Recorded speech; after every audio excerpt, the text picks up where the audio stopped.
The pledge remains standing for prayer. I pledge allegiance to the flag of the United States of America and to the republic for which it stands, one nation, under God, indivisible, with liberty and justice for all. Heavenly Father, you are the one that made the earth and created man upon it. You stretched out from the heavens with your hands and ordained all their host. You know, it's your desire to bless, and we know that you are a generous and loving God. And we pray that the people of our community right now, and we ask for the blessing of employment. Open the doors, Father, that no man can shut, and give opportunities for the people to work and provide for their families. Father, we pray that you can bring streams into the desert, so we ask the stream of employment flow into our community. In your name we pray. Amen. Jane, would you take roll call, please? Dan Benson. Bob Leahy. Here. Jim Hufford. Here. Tim Heiss. Here. Chad Spence. Trust you had a chance to review the minutes of the last meeting. Any changes or corrections? I would entertain a motion. I will move that we accept the consent agenda as presented. We have first, do we have a second? I'll second it. All those in favor of accepting the consent agenda, say aye. Aye. Opposed, same sign. I think I told you the last meeting, Brad was has the last 3 or 4 meters left to go for the remote read, so we will be in position to read them. Actually, Jan, we have to still purchase the reader for the truck. Is that the way it is? Where they drive? We needed a computer for the truck, Okay. and I think that has to be purchased. They were going to try and use one from the department already had, but I don't know if it was Okay. good enough or whatever, not compatible. All right. And then he's going to have Aqualine in here monitoring the, basically they check to see if they can detect any water leaks in the system, whatever else. We've been using them on a regular basis to, they can identify even some minuscule leaks out there, so they'll be coming in around October the 22nd. Met with, in regards to the plan upgrade, and also looking at where we're at with our infrastructure for all the wastewater, and hopefully I'll have Rob come in and kind of give you guys an update on where that stands, but we're nearing the time where we can, it's being submitted to IDEM and also to USDA. Steve kind of give us an update on the hurricane relief, where Indiana sent a task force out to assist FEMA in the Carolinas, and actually he called me tonight, Jan. He said that he has been notified. He's going to come in tomorrow to kind of give us an update to see whether we're going to proceed with it or not. Okay. They do pay out if you send a truck out, and it's unfortunately when you go out, the two-man team is usually gone for about 14 days. So it's something that in regards to what we do, in the event that we would ever need assistance or whatever else, sure up the surrounding states to do the same thing. I think that's all I got. Monty? Yes, went down and met with NDOT Greenfield on the local tracks grant. We'd applied for funding to repair the Jackson Pike Viaduct, make it possible for truck traffic. So I drove down there and they told me that, yeah, we're probably not going to fund that. Which I figured they could have done over the phone. But, How far away was that? maybe that's not allowed to do that, but Was that in Indy? Greenfield, Oh, almost. Greenfield, you said Greenfield, that's right. Yeah. But while I was down there, I talked to Kathy McClib. She runs the federal program, Tiger 2, and like that. She told me that she did believe that it would be a good project for her grant. So and that she actually had some extra funds that she could put towards that project. So I've got Choice Point working on some more engineering so we can go ahead and file for that. So it's possible that we may even get that funding sooner. Because local tracks was not going to be payable till like 2021. So hopefully, if we're successful with this, we can maybe be doing something in even 2019. So Good. Could be better, yeah. So trying to navigate the wiles of PennDOT. Also, company Road Builders Incorporated has purchased some ground industrial park, and they are looking to put a building on that site. They're in need of a access drive off of 32, so we're working with PennDOT and Dave Keyser Consulting is helping us with the engineering part of it to see if we can get that done. And so hopefully that'll be something we can get in there for them and actually give us some more access to the industrial park and that end of it. So, and that's about all I have. I'm glad you reminded me of road builders, because Consolidated is looking at the same thing. They're wanting to expand, add another 60,000 square foot building, and we're trying to put maybe the two together, see how this all works, where that access off of 32 would be side by side. So Good job. I skipped over Jan. I don't have anything other than in your packets, the last two letters, I think, that I just want to point out they were in there. They're letters that we're getting ready to send out. One is to rental property owners, reminding them of the deadline to register their rental properties, and the other one is to owners of properties that have been vacant for more than 4 months for their minimum sewage charge. Yep. So those should go out this week. Other than that, I don't have anything. Chad? Not at the moment. Tim? No. Jim? Nothing. Bob? Nothing. Oh, I did have one thing. I'm so sorry. I forgot. Wait for 2 weeks. In light of Mother Nature sticking around for quite a while, the dog days of October being with us, the grass that I know is not going to be stopped mowing anytime terribly soon. So, and trying to get the lights ready for Community Christmas, we will begin dropping lights from trees, but we won't be staking them into the yard. We're actually going to be zip tying them to stakes, long stakes that you'll be able to see toward the base of the tree. Okay. To just be temporary, but it'll be so it won't interfere with the mowing and won't have any lights in the yard. Make the connection. Exactly. So just a heads up, that will be occurring in the park over the next week and forward. How'd the barn work out? I mean, The barn has been fantastic. We talk about it God's and it's been wonderful. And so get the park clean, all decorated, Yeah. because we won't have anything in storage in the shelter houses. one thing we may want to do with Larry and him and Schwager get together so we can get aprons where we dig that out, put aprons, on both ends of the building, so the doors will shut all the way down the ground. Yeah. I'm thinking aprons for the worship. I said that. I want a Facebook picture of that.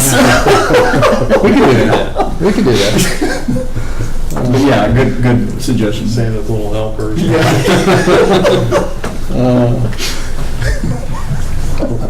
Do some hunting for us. Old business, nobody here for chamber. Ryan, As far as the 310 West Oak Street, that's Yes. right across the street. yeah, Nanny called you. Yes, you called me. We have an appointment set for Wednesday. I've already got the purchase agreement complete, so that's taken care of. The Aeroclem property, he's donating the property across the street from, what is that? Save Riverdale, yeah. Save a lot. Save a Save lot. a lot, yeah. Mm-hmm. I believe I already have that finished. I just need to get it with Mr. Clem. Okay. I think that I've got the quick lending. Do you have his contact information? I do not. What he was looking for, now, Siri was writing everything down that I was speaking there. He said he wanted to make sure he got it done by the end of the year, but also so he wouldn't have to mow anymore. Oh, yeah. I mean, that's... It's a couple of acres. Yeah. Please. Yeah. Yeah. And then the established public access TV ordinance, I completed a contract between the city and Midwest TV wherein I did that it's been a while ago, wherein the city is contracting with Midwest TV to run the cable channel, Channel 5, for the PEG. So I think, and Chad, we sort of spoke via email, that includes a lot of things that maybe don't need to be in our ordinance. Right. I just sort of threw everything in there. So, I mean, maybe we need to sit down and talk. And, Right. Okay. yeah. I'd be totally fine with it. Okay. So, That's all I have. Okay. Under, we had a rental inspection discussion last Friday. We're gonna take a look at a property over the next couple weeks with the fire department, and then really the list to be resolved around, from where you walk into the front door to you walk out through all the other rooms and whatever else, just looking for health and safety issues, cleanliness, ceiling tile in place, if you see a plug-in, is it black? And just note it on there regarding, possible concerns or whatever else. But really, health and safety, even all the way out to the sidewalk area as well. The reason why I've included fire and EMS is when they go into a property, they've seen it all. And so Georgine's gonna go with them on a couple runs to see what they're seeing out there. Just the atrociousness of the environment some of these people are living in. So, but we'll have this probably buttoned up.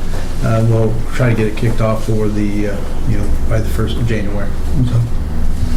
But had some really good conversation with some other communities as well and what they're doing. So, ordinance number 2018-17 salary ordinance. Jan, refresh me where we're at on that. This is the second reading on the salary ordinance, and we put in a 1% increase on the salaries, not all of them, but some of them, and then we added those to the animal control officer and the code enforcement officer. Oh, there we go. Thank you.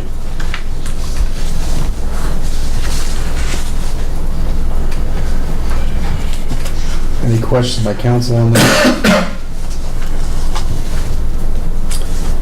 Not, I'd entertain a motion. I'll move we accept ordinance 2018-17, the salary ordinance, by title only on the second reading. We have a first to a second. I'll second. James, take roll call vote. Bob Leahy? Yes. Jim Hufford? Yes. Tim Heiss? Yes. Chad Spence? yes. Next item on the agenda is the Union City water contract. Union City, Ohio. Had a conversation with Zach. He had asked we take a look at making a change instead of no more, where it says never be less than 2%, but never more than 5%. And I wanted to bring it up to the council for discussion. The actual rates that all this information was derived by our Humboldt and Associates, and that I did notice Jan and actually Ryan. Does it really mean? Do we even need that sentence where it says the sentence prior to that? Actually, it says agreed upon UCI and UCO. It said the rate shall not exceed the Social Security Administration annual cost of living rate for the previous year. It's further agreed that the annual rate shall not be no more than 2% no less than 2%, no more than 5%. So does that previous sentence actually need to even be there? if we make these changes. But I leave it up to council to get your input in that regards to making this change. What kind of do we have any idea of what kind of fluctuation we're even seeing with the rates over the years in terms of? We've had one rate increase. Are you talking about the COLA rate, or are you talking about? Yeah, well, yeah, that would be the basis for this. Okay, yeah, that's what the contract originally was based on, the COLA rate. Whether we want to leave that in there or not, I don't know. I do have a history of what the COLA rate was, but we did not, we didn't increase it though. We only increased it one time. But for example, 2013, COLA was 1.5%, 2014, 1.7%, 2015 was 0, 2016 was 0.3, and 2017 was 2%. So 5% never even comes into the discussion. No, I mean, Yeah, we've never, but yeah, I mean, it's never been higher than, But what Umball has stated is COLA doesn't take everything into account. Yes, Like and, building a new sewage plant, pardon? like building a new sewage. No, I'm talking about regarding, doesn't take your local cost increase or whatever else, whether it's your true Cost of cost, operation. cost of operation, your insurance costs, and whatever else that we factor in there as well. So, so I guess the question is, do we even need to pull it in there, or just go with, because if you're not going to increase it, if the increase is never less than 2% and never more than 2%, why do we even need COLA in there? That statement even in there. Sure. And I just want to point out that even though those percentage, Union City did not increase, we only increased it one time all those years. Of course, 1 year was it was 0% anyway, so we couldn't increase it.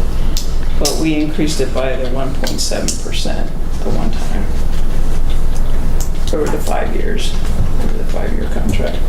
Originally, we were billing $5,200, and then I think at the end of 2016, we increased it by 1.7% to $5,290.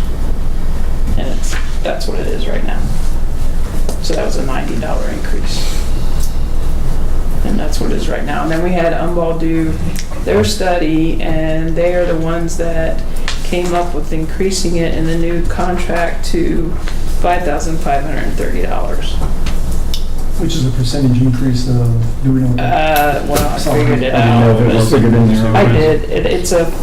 Unless I did it wrong, What it's a was- 4.5% Yeah, that's- increase. How much is it? 4.5% increase.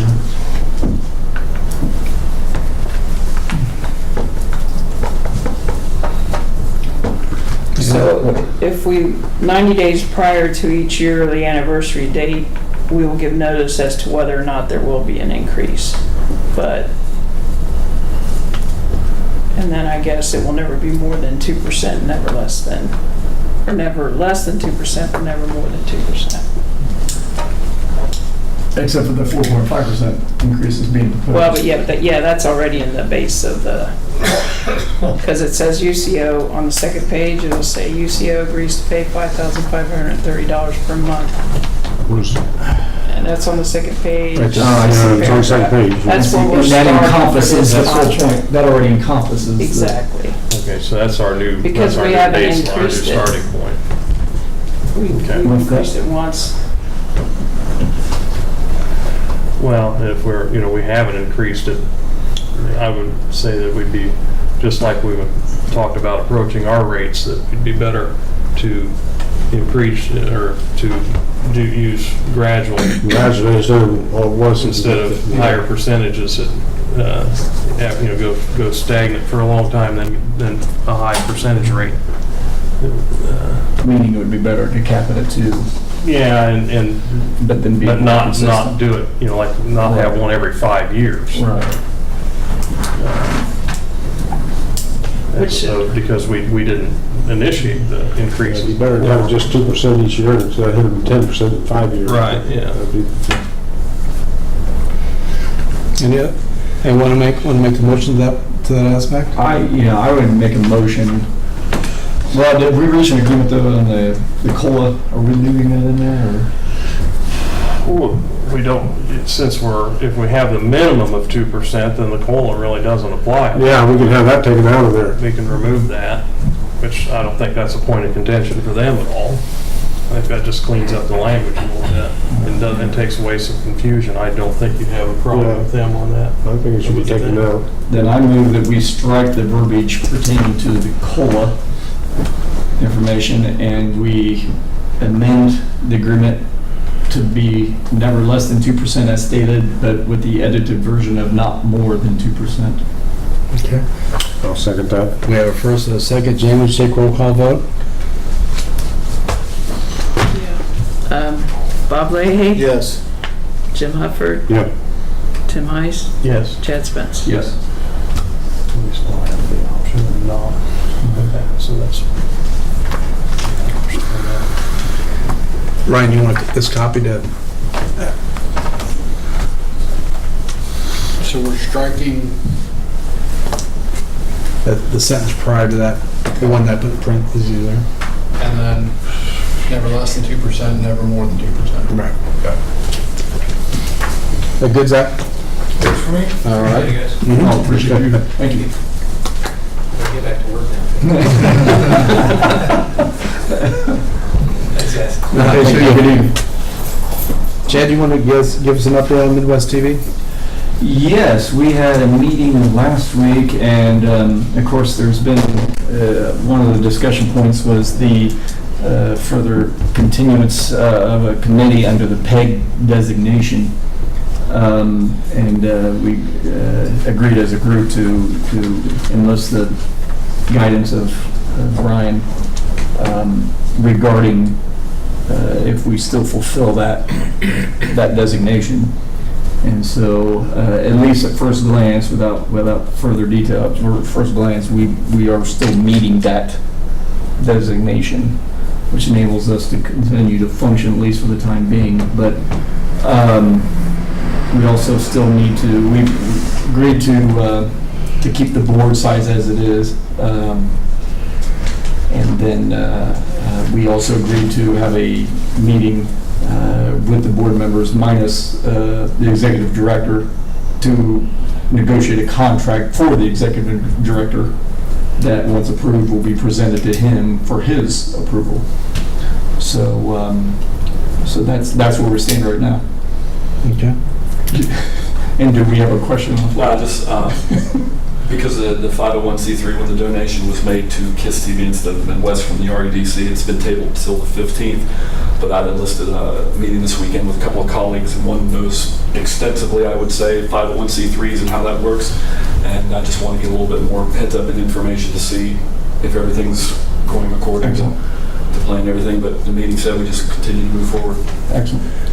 I know there was discussion of what it's going to take to get this for live broadcast. Are we there yet? We have a volleyball game tonight, Mayor. That's why we're not. We'll be playing this after the game. Okay. Senior night tonight. The only thing stopping is Blake Clevenger. There was a piece of equipment in here before that's not here, and Blake Clevenger said he could build another one, and it would leave up here, and that would just keep it that way. We're not keeping unhooking, taking equipment back and forth. It would be resident right here. That way we just plug in the data lines, and we should be able to broadcast. We just need if you want to use these cameras, or we can get the Mevo cameras that I sent you. Well, I mean, I've never seen the quality of those cameras, but I mean, what I like to do is make it as simple as possible. We just flip a switch, and we're live. And actually, do we really even need a cameraman? I mean, I'm just it could be done remotely. Okay. As far as I know, with the Mevos. Okay. With the Mevo cameras, we use one up top in the gymnasium. Really good shot, really good high clarity. But the live stream boxes only works with so many. There's compatible manufacturers, and Mevo is one of them. Okay. And I sent you a link. Very inexpensive couple cameras if you wanted them here and there to put up. And then, like you said, we should be able to. Sorry, I was in the hospital earlier today. Should be able to, just like you said, turn on the switch and control them from a remote location. Okay. As long as we have a data connection. All right. Any other questions? Yeah, I do have one for him. Are you okay? Do you need some help? No, I'm okay. Just a lot of pain. I was in a hospital. I was in an ambulance Friday night at the game. I tried to sneak in, but a couple people saw me. But got an ulcer. So I was in the ER this morning. But finally, they ruled out heart attack, and they ruled out other stuff, but they said I had an ulcer. No. So it's very painful right now. I'd see a doctor Thursday and I'll have to grin and bear it until then. Sorry. That's all right, thank you. I believe in our last meeting, we had in our packets the discussion on proposed ordinances, and they're not in any form regarding passing them tonight. But I did want to kind of review a couple of the issues of why we're having to do, and I'm going to start off with the junk vehicle ordinances. We have been getting a lot of complaints around the community and whatever else, and people are parking vehicles in their back of their lots and you know, put them in the alleys and just leaving them out there, and then they're attracting rodents and things like that because the grass is overgrowing underneath it and whatever. So I just want to kind of make that comment. It's sometimes you have to do things to help clean up the community or to force people to do things to get rid of them. And I had one of my neighbors that had a vehicle that sat out in the backyard for a number of years, and Schweiger finally persuaded him he said he'd help him get rid of it, but it's like, you know, these are the kind of things that we have to go out and remind people that's why we're doing it, you know, so I'm going to talk about that. And is there any comments about that as well? I mean, I'm not trying to rush through that. I just want to kind of talk about why we're introducing some of these. What's that? That ordinance wasn't a new ordinance, right? It was just, we were just tightening it up. We're tightening it up, yeah. It's not, thank you. It's not a new ordinance, it's just adding some better description in there. I mean, we've got some things that have just been situated throughout the community that we're just trying to tighten up that ordinance as well. The other one, Monty, you want to touch base on? Let's jump to the grass and leaves in the gutters. Yeah, that's an ordinance that addresses a problem of folks putting a bunch of grass clippings and whatnot down into, they put it out into the curb, and then of course it washes down into the catch basins, which clogs up the catch basins, but it also lays down in there and degrades and ends up with a high phosphorus content. If we get some of it through I&I into the plant, well, that's a bad thing, because we've really got IDMs making us really watch our phosphorus. If it goes out to the stream, then of course it's a pollutant into the stream too. So really need to try to do something to keep that. You know, some of the it's not everybody, but some folks put a lot of grass. Yeah. And I mean, just to make a comment, actually, Jim, you've probably seen it down in your neighborhood, because that's where I've seen it. You know, they'd wait maybe a week or 2, 3 to mow their yard, and then they blow it all to the street.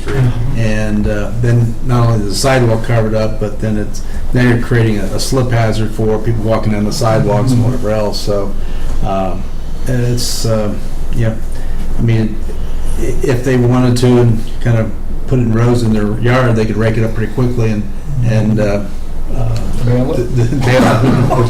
discard it in a better way. We've got a yard-based dumpster down. Yeah. So, and that's the thing, you know, like those two things that it kind of relates to the next one.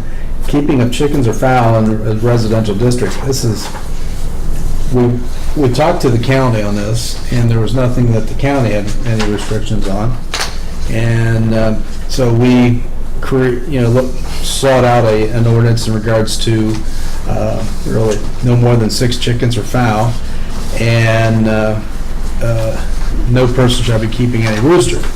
And now, I'm not trying to offend anybody, but part of this, it really gets into common sense and creating too much poultry, or you got the remnants of the chickens, and you got the straw, you got their feces and whatever else, and if you look across the United States and you kind of query this kind of conversation, you'll find that there's been a spread of different diseases and whatever else in local communities. So we're putting this out there. We'll have it in ordinance form next week, or excuse me, next meeting. But really, just kind of let people know that we just want to try to clean up some of our neighbors. You said chickens are fowl. Fowl include turkeys? They're a fowl. Yeah. Yeah, because I know down there by you, I got a call on them about somebody had 2 male turkeys. Mm-hmm. Large. Well, we have in place already an ordinance, an anti-agricultural animal ordinance that's been in place for a long, long time. Okay. And a couple of years ago, that was tested where chickens were, there was I think on Pleasant Drive, there was someone that had a lot of chickens in the backyard. And so they were cited into court, city court, and the city judge did some research and didn't see where fowl or chickens really fit into our current agricultural animal ordinance. So that's why, and it really doesn't. It doesn't really say. I mean, it all goes to what do you consider an agricultural animal? I mean, well, I consider chicken an agricultural animal, but Maybe not everybody does. Yeah. Now, the state statute. I'm starting thinking about service chickens as a companion animal. See that coming? Yes, Bob. You might want to consider banning guinea fowl and, what do you call them, peacocks. They are among the noisiest creatures that you can have. In fact, the ancients used guinea fowl for guards of their armies at night. That's how, the least little thing will set them off and they will wake up the entire town. Yeah. Is that in there? So Ryan, when you get this, you may want to add that. I'm serious. Well, it says or other fowl, but it doesn't, you can't, I don't think by code you can restrict it by species, can you, Ryan? But you could. Why not? I think What about noise though? Because most places have exceptions for roosters. So you don't have roosters waking everybody up at 3 in the morning, and that would be fall under the same nuisance. right. So, I mean, far be it from me to tell you how that has to be written because I don't know, but that would be a nuisance. Well, that's one of the whole points of. Yeah. Yeah. Any one of them can be a nuisance if it's loud enough or outside your window, or about the male turkey as opposed to a rooster. The tom, is that? Yeah. I mean, are they as? I mean, the ones I've seen make quite a bit of noise. I'm sure they don't crow like at 6 o'clock in the morning when a rooster does. Yeah, we don't want no ostriches and stuff like this in town. Really. Right. Because they could get out of hand, if you just have it as foul. I don't know why you couldn't restrict it, because even under the agriculture, they restrict what you can have. Right. So when we get these into your hands, Ryan, if you take a look and see, well, we should tighten them up and whatever else. But money, where did this one come from? Do you know? Dennis Schweigert got that and brought it up, so I don't know exactly where he got it from. So I would say in the next month or so, you'll be seeing that come up and be landing in for discussion. So I look forward to getting some of these things tightened up. Next item is there any other discussion before we move on? Just a reminder, we do have, I've got to check the ordinances, but can everybody help me firsthand? Porches, we do have the ordinance language pertaining to front porches. Yes. Not to be a storage. Are you looking at Columbia Street? Yes. Yes. Monty, I sent you that text. Yeah, sometimes that was turned in last week, and I don't know if did he get it cited? Yeah, he's followed up on it, so. Yeah, I got a message tonight. That was the second one I had about it, so. As soon as you started, I knew where you were. Okay, enough said. Thank you. So, next item is ordinance number 2018-19, elected salary ordinance on first reading. This is the ordinance for the mayor, the clerk treasurer, the common council, and city judge. If anybody had a chance to take a look at this? Yep. Any questions or comments? No.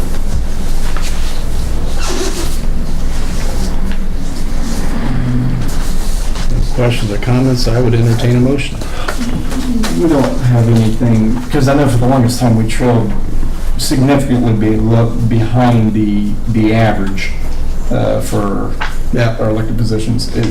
There were 17 years where Union City had no increases for any elected officials. So we're still trailing behind. I just want to make sure we're not. Yeah. Winchester is, Jan, did you have that? You know, I mean, Which one? I'm just going to say, like, for council, For council, you're still trailing. yeah. Good. We went from Winchester. They're 4,600, I believe. Yeah. So I just don't want this to be a competition. I want us to No, stay no, behind. no. Well, and also in regards to how these positions are looked at, it's also what, you know, fortunate enough that we have a council that puts a lot into it as well, along with, I'm going to include myself and Jan as well. If you want, you know, I can check, so those others if you want. Clerk treasurer's still behind Winchester.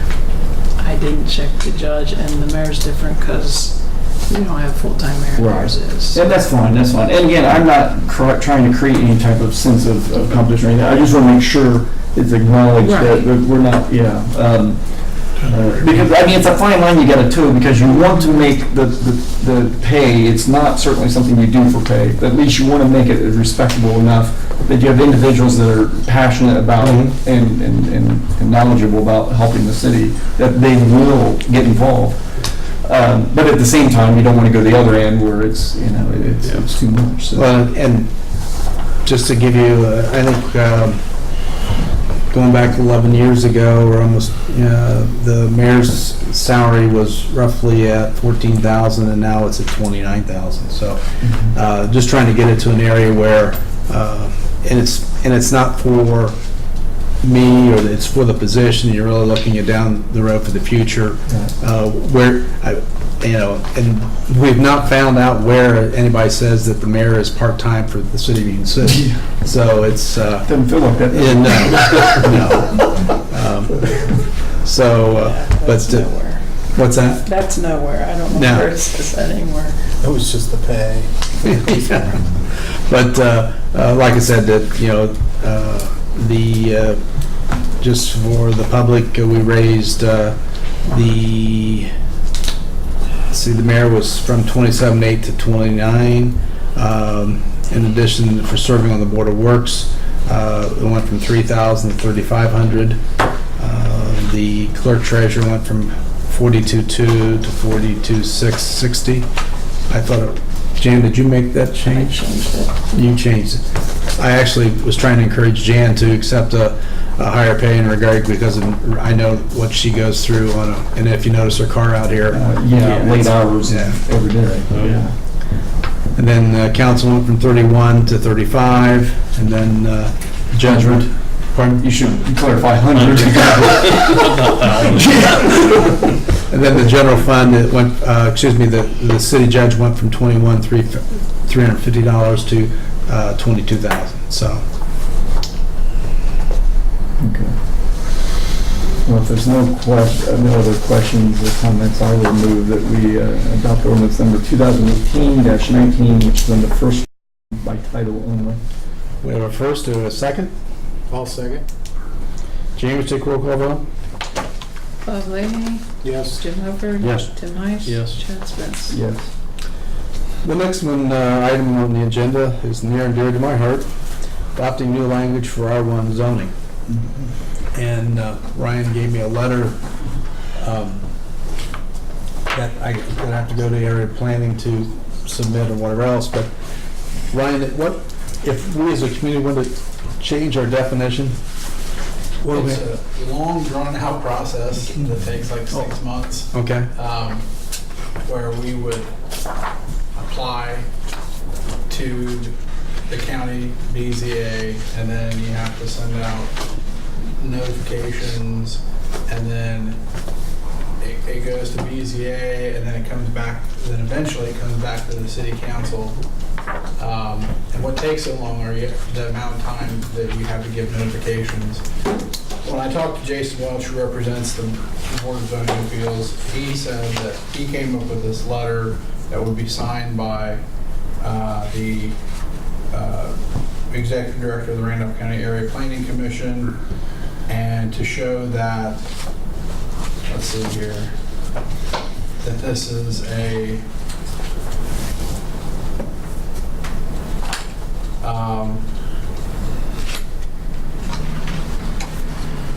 basically that it's a long-standing non-conforming use that has been grandfathered in.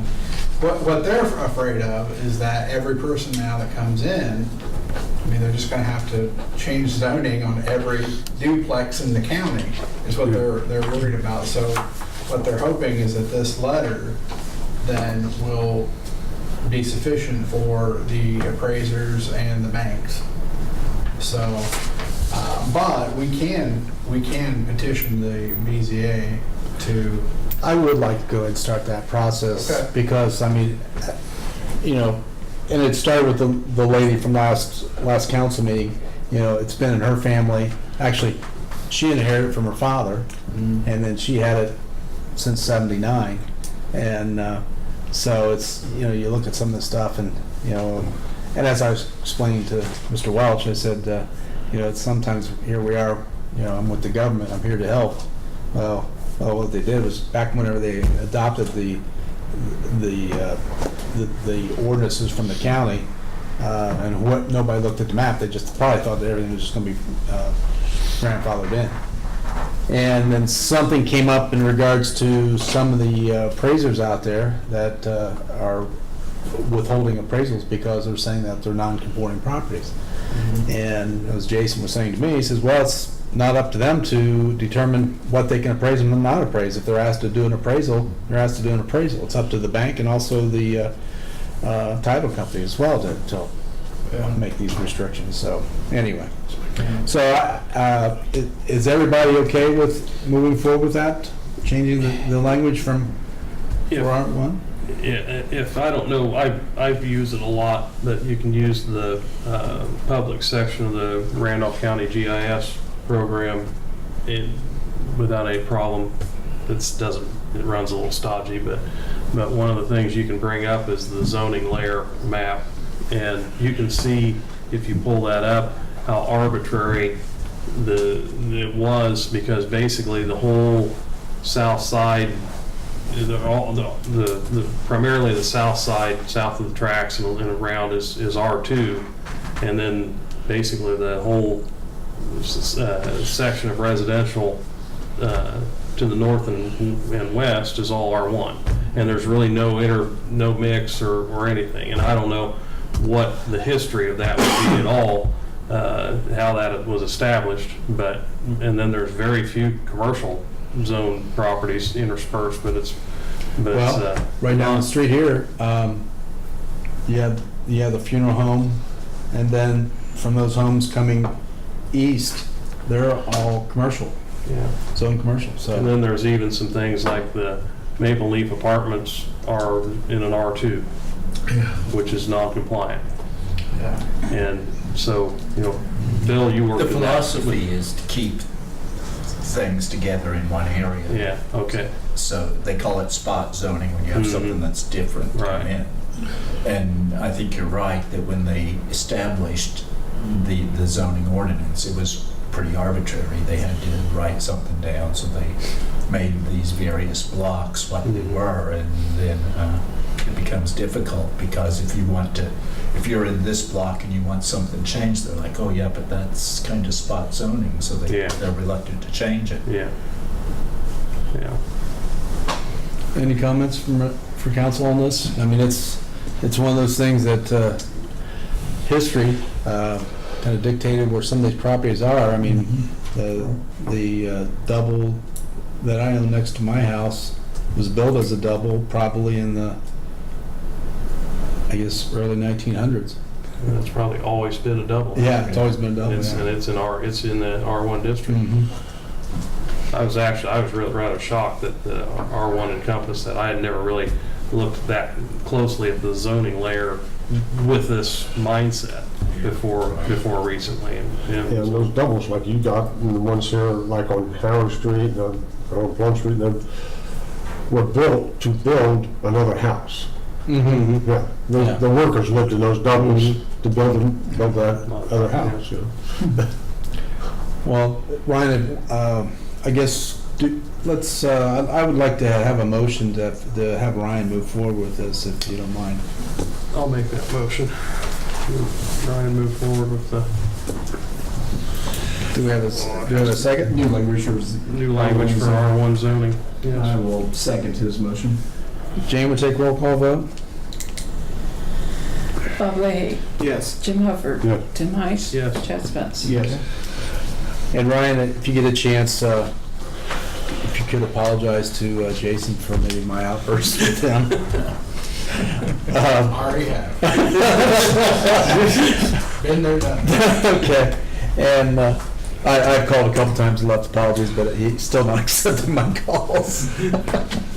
That was one of the biggest contingencies down there when I was down there Fish Lake, was on local authority for local zoning and redevelopment, because they're having a hard time fighting with the counties or the cities and stuff. That never happens. Never happens, huh? Yeah, well, sounds like you did down there, boy. A lot of complaints. Do you, well, you mentioned that. Did any updates at the? It was mostly a thing about ideas that needs to go to get things corrected at the legislature and stuff like that. And like I said, one of the things was on that creative downtown transformation I talked to you about over there, that was using local financing and setting it off to a side on the local 501c3 to run it and keep it out of our hands, out of the government's hands, kind of. But all we do is require the property, and then have like the housing authority would have people coming in, if they're interested in buying a house, they can actually get pre-qualified ahead of time. Then we just find a contractor to go in and redo the house, and then the house is sold for whatever it costs to redo it to that person, and that way the bank knows it's already sold before they finance it. The contractor knows what he's making, and I guess it's become a big thing around the state. So, Did anybody have any ordinances or anything like that was drafted yet, or I mean, no, it was just the way they talk. They just acquire the property from the county, and when they get the property, the title and everything, that they just sign it over to this nonprofit that takes it out and tries to get it back on and sold and fixed up. Cincinnati does a lot of HUD housing along that line where they'll actually finance the housing. So you might want to look at Cincinnati. Okay. They're getting local financial institutes to get involved in it. in your packets, you'll see that a new letterhead. The two letters that were going out, I'll read the one. Please be advised, the City of Union City Utility Department will be assessing a minimum sewer charge on the properties that are vacant for more than 4 months. If you're receiving this notice, an invoice has been determined that you're the owner of the vacant property that qualifies for this charge. If you wish to appeal the determination of minimum charge, you may contact the City Clerk's Treasurer's Office to schedule a hearing with the Board of Works and Safety. Exemptions from the minimum sewer charge may include sites that are actively being remodeled, improved, or may have other special circumstances. Give you a good example, a couple properties across from Ryan, been under the works or being worked on since you lived there. And so... 15, 20 years. 17. Yeah. So they, when they come to the Board of Works, they're really going to have to make sure they have a case of actively showing improvement on that property. This is also taken from the city of Winchester. Any property that is tied to the sewer system has a minimum charge each month. So that's basically what this is going to be doing. Same letter, or similar letter, you're receiving this letter because of the City of Union City, Indiana has determined you're on rental property within the city limits due to the passing of ordinance number 2017-14, an ordinance establishing a rental registration inspection program. You're required to register your rental property at the Union City, Indiana Clerk Treasurer's Office located at 105 North Columbia. And it goes through registration fee and the ordinance number, whatever else. So those are going out this week, June, is that correct? So, you got that? Visitors wishing to address the council? Anyone? Just a second, before you get started, because I got a new phone here, I want to make sure I get you on the timer here. My name's R. John Desmond. I reside at 1267 Zoom Room Road in the city of Ohio. A couple of things regarding the chicken ordinance. Since there's active fowl just a few hundred feet away from us, including a rooster, and it's on the front yard of this particular individual, why not just knock on the door and ask him to move the chickens and get rid of the one that makes the noise? Rather than, you can put all this stuff into black and white, but just knock on the door and ask the guy to move the chickens. John, I'd like to address that too. Yeah. I'll pause this, but Thank you so much. the problem is when we have these problems, people don't do anything, they'll take it to court, and then we'll be right back in saying, well, you have an ordinance for this. So we have to create ordinances to get people to not mow their yard and put the grass in the street. We have to tell people that please don't leave your abandoned vehicles and park them in the back of your property and let the grass grow up underneath them, let groundhogs live there or whatever else. We have to create these ordinances to tell people that you really shouldn't do this. And then we have an ordinance for this, could you please do it now? May I respectfully ask, has somebody actually knocked on that guy's door? I think everybody knows. I think you heard earlier regarding another situation we had that went to court and it got denied. Ryan, is that not correct? That we were just talking about. So that's what I'm saying. I mean, I was here. Yeah. Has anybody? Doesn't matter, John. Like I said. I'm saying it does matter. What I said before, John, is you have to create ordinances to be able to enforce something. You go knock on somebody's door and they say, yeah, I'll get rid of it. 6 months later, it's still there. People are still bitching and complaining. I imagine that can happen, but if you want... No, it does happen. I imagine it can happen because, and the reason that I say that is because Union City should be known as not only a business-friendly place, but it should be a citizen-friendly place. And it seems to me that actually asking people to do that prior to laying down the law would be a more friendly thing to do. Now, on a more uncomfortable topic, and I don't even want to bring this up, but I'd like to know... Well, then don't. And I'd like not to be interrupted, thank you. Because of the seriousness of it, I know that Dan Vincent has had various problems and so on, but there should be a process, and I'm sure there is, to find somebody else to sit on the council. Because he's, from my perspective, sitting here close to 2 years at almost every meeting except for one, is the only one that typically would object to anything. And I think you need a voice of opposition to keep everybody sane. So with that in mind, could you answer? For some reason, I must have timed you out. So could I get an answer on what the process is, or if you're considering it, or it's too... That falls in the hands of the Republican Party. John, or He's a Republican? Dan is a precinct commitment. Dan is a precinct commitment. Okay, so it's an appointed position So after that? Yeah. I say, thank you.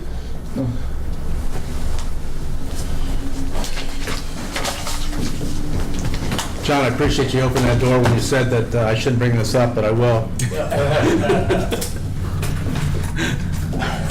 Next council meeting is Monday, October the 22nd, and the Board of Works is October the 22nd at 2 p.m. I'd entertain a motion for adjournment. So moved. We have a first or a second?